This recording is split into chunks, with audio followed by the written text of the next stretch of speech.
Hello everyone and welcome back. Today I'm talking about slime, which I know for a lot of parents already brings up some very mixed feelings. Slime toys have been absolutely everywhere over the last few years, and these are the GUI GUI Beautify Your Slime kits.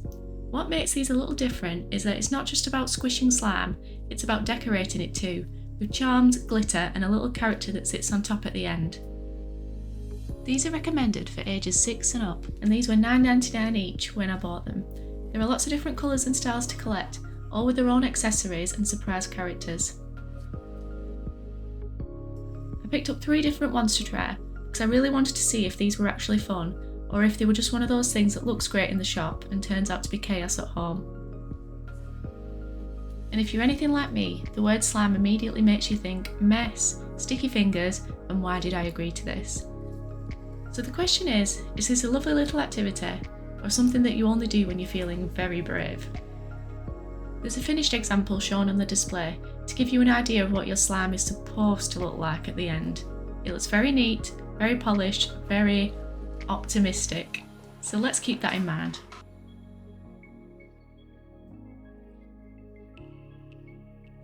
Straight away, I will say the presentation is really nice. Everything is laid out neatly. There's a QR code with tips and ideas, and there's a proper instruction leaflet with safety guidance, which I always appreciate as a parent. It feels a bit more thought out than just being handed a pot of slime and hoping for the best. Right away there's a QR code inside, which gives tips and ideas on how to style your slime. I actually like that, because it's not just here's some slime, good luck, there's a bit of guidance if you need it. There's also a leaflet with instructions and safety information, showing how to put everything together properly, which I always appreciate as a parent. First out the box is a big packet of slime, but we'll get to that in a minute. Then there's a colour booster, which is designed to be mixed into the slime and give an extra pop of colour. Next is the character packet. This one is a sparkly little penguin, which sits on top of the slime once it's finished. Then there's a small pack of charms, which is for decorating and glowing up the slime. After that there's a tub with a lid, which is really important for keeping the slime fresh once playtime is over.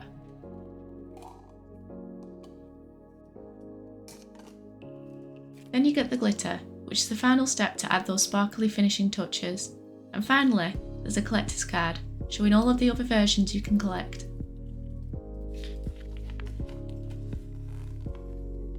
One thing that's worth knowing before you buy these is that there's 4 different slime textures: gloss, clear, butter and cloud. This first one had a very sticky, dough-like feel. GUI GUI do actually recommend using a bit of hand lotion beforehand if you don't want it sticking, which feels like advice that's come from experience. It did smell really nice though. This one was called Caramel Crunch, and it was sweet without being too overpowering. Texture-wise, this is definitely one that you really feel in your hands. It stretches, it squishes, and it holds its shape quite well, but it is on the stickier side. Really not one you want to find dropped on the carpet or down the back of the sofa. I can imagine some children absolutely loving the sensory feel, especially if they enjoy squeezing and moulding things, but I can also see others finding it a bit too clingy. I will say, from the pictures on the box, I was expecting there to be a bit more slime, so that was the first small surprise. It's enough to play with, but it doesn't quite have that big, generous feel the photo suggests.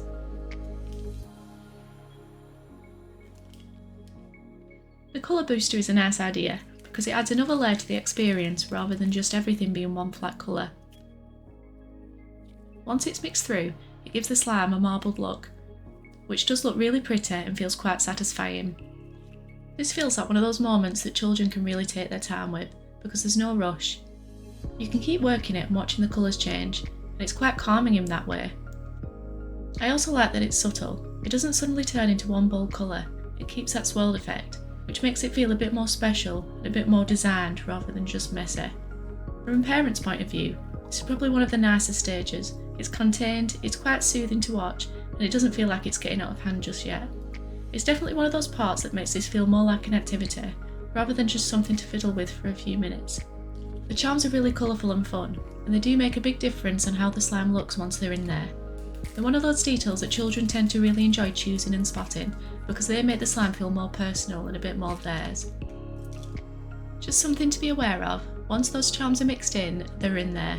You're not really getting them back out again without a bit of effort, so it's very much a commit and move on situation.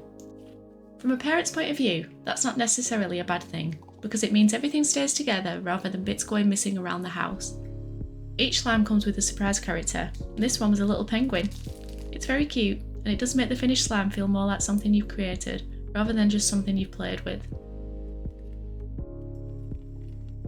And then there's the glitter. It looks lovely, but this is very much the point where things can go off track a little. Glitter has a habit of travelling, especially when it meets sticky slime, so this is definitely one to do on a surface you're happy to wipe down afterwards.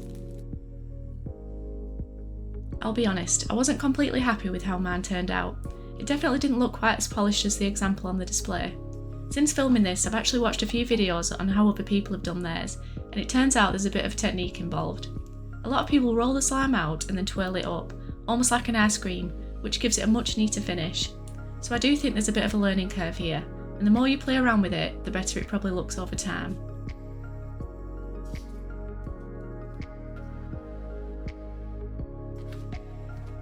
As the other two slimes are made, it's much easier to compare them. The other textures I got were butter and clear. The butter slime was my favourite by far, much smoother and nicer to handle. The cloud slime was quite sticky and reminded me a bit of Play-Doh, and the clear slime was very wet and tended to sink to the bottom of the pot. One really helpful thing is that the top of the box tells you what texture you're getting, because some children will definitely have strong opinions about how the slime feels.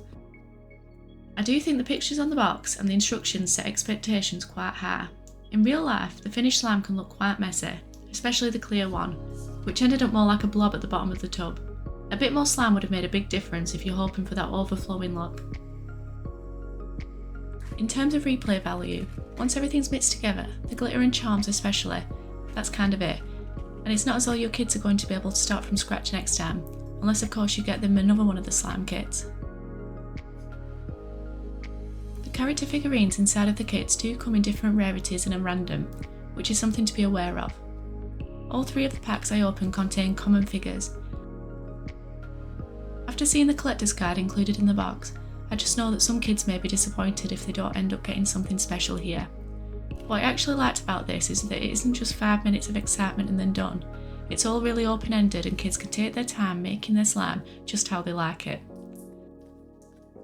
And in the winter months, when playing out isn't always an option, doing something artsy and crafty like this is a great way to keep the kids occupied with something that doesn't involve a screen. Would I let the kids do this on the living room floor?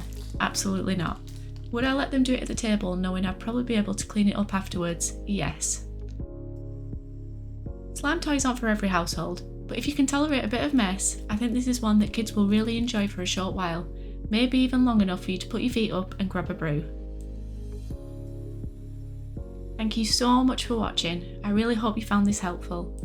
If you did enjoy the video, please do like and subscribe. It genuinely means so much, and it's lovely to see how many of you are enjoying the videos. And if there's any toys you'd like me to review next, do let me know in the comments. I always love reading your suggestions. Thanks again, and I'll see you next time.